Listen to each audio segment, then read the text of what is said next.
Well, hello everybody and welcome to Jeff's Baking Blog. Today I'm going to be making some caramel squares.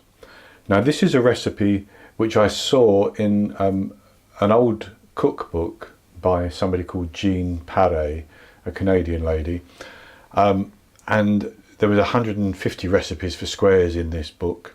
Strangely enough, almost 50% of them seem to have chopped walnuts in. And this one indeed had chopped walnuts in, but I've changed the recipe to use pecan nuts instead. And it's quite simple. It's just a sort of spongy type mixture, baked and then allowed to cool down, and then a caramel frosting put on top. So we'll start off with the sponge, and for that I have 56 grams of melted butter, and I've converted these measurements from that recipe. And I also have one beaten egg. I have 95 grams of plain flour. I have 70 grams of chopped pecans, 75 grams of desiccated coconut, 190 grams of soft light brown sugar, a teaspoon of baking powder and 1/4 of a teaspoon of salt. So the first thing I'm going to do is to put the salt and the baking powder and the coconut into the same bowl and give those a mix around.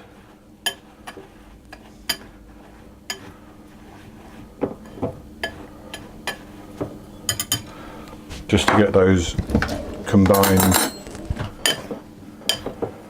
a little bit. And I'm going to add the pecans in too.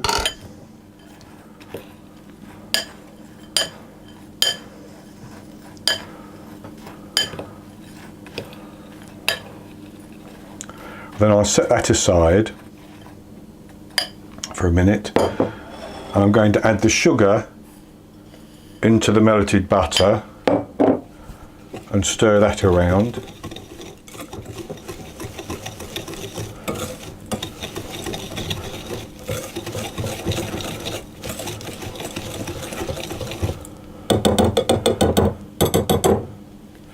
And then I'm going to add the beaten egg as well.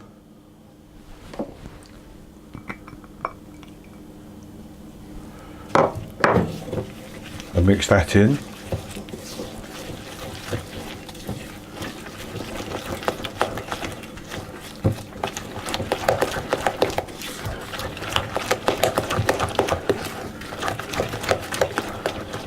And the oven needs to be preheated to 180 Celsius or 160 Celsius with a fan, 350 Fahrenheit.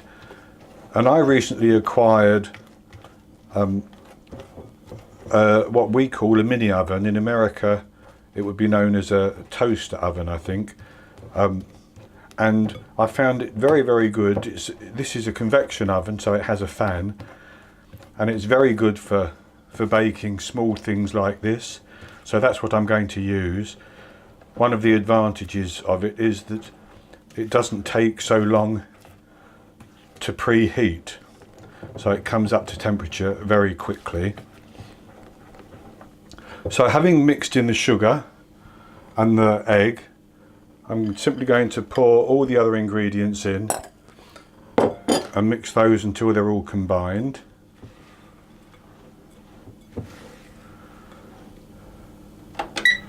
And while that's doing, I'll start preheating the oven.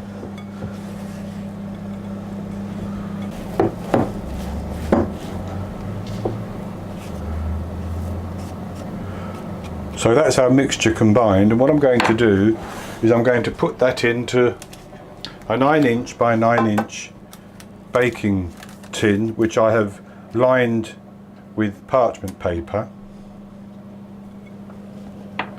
I think you could use 8" by 8".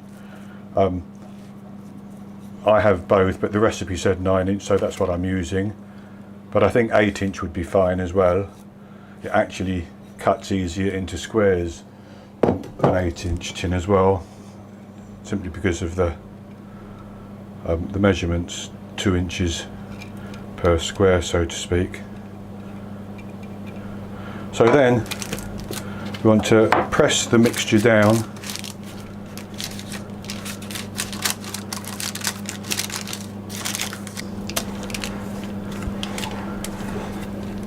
and with that levelled off quite or reasonably well, I think, I'm going to bake that in the oven for 30 minutes.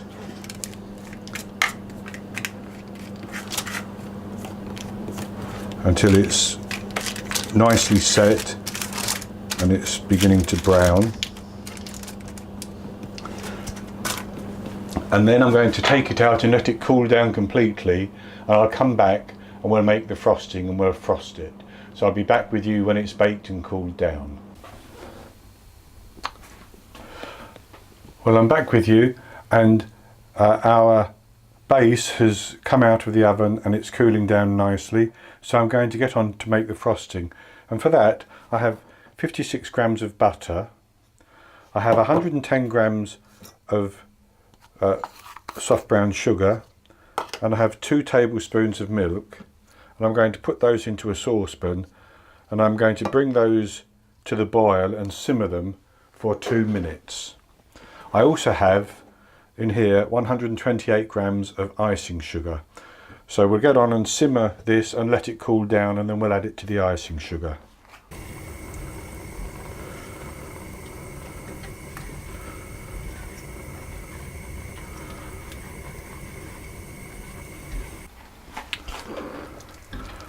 Okay, so that's 2 minutes, and I had to watch it the whole time to make sure that it didn't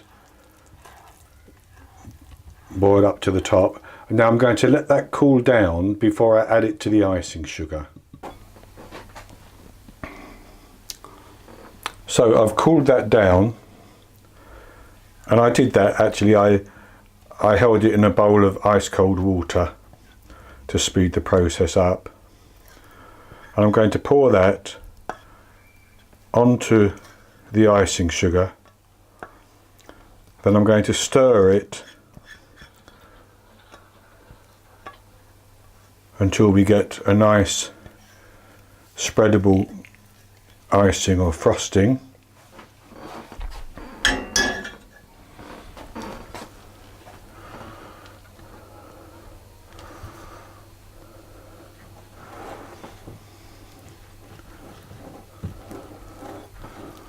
Now I sifted this icing sugar before I started to make sure that there were no lumps in it. Now if you find the mixture doesn't come together and it's too thick, then you can add a little bit more milk to loosen it up a little bit. Equally, if you find that it is too runny, too loose, you can quite simply add some more icing sugar.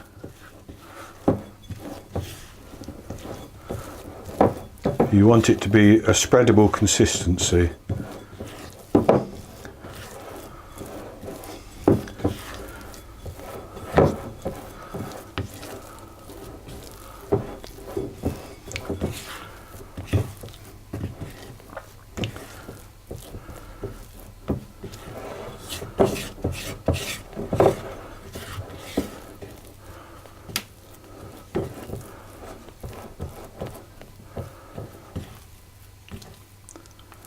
And that looks about right to me, actually. So then we can take our coconut and pecan base, and we can spread the icing all over.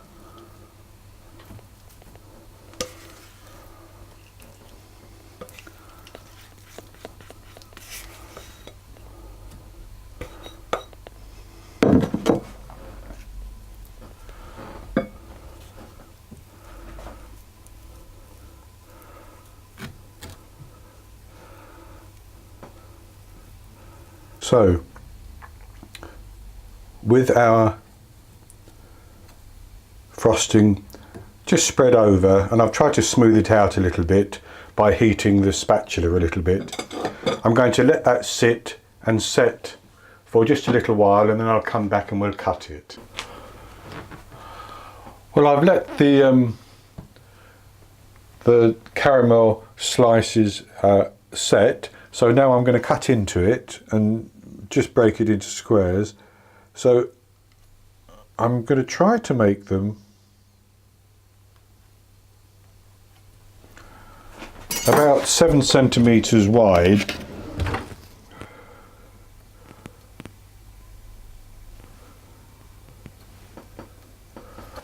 And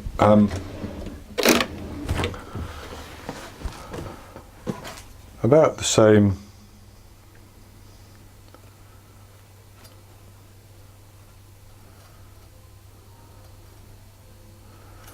like that. And then I'm just going to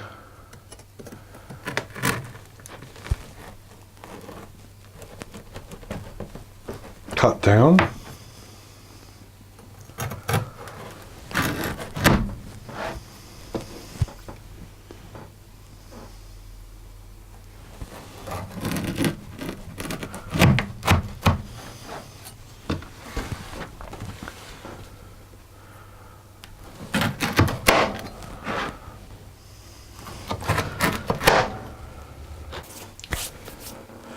So they're nice and crisp, as you can see, and you can hear, with the caramel coating.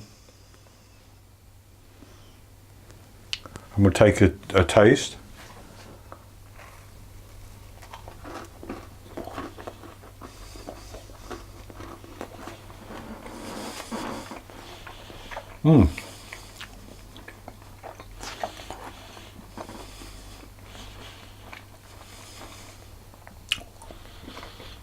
Nice and chewy. Got a lovely coconut taste, and the pecans too.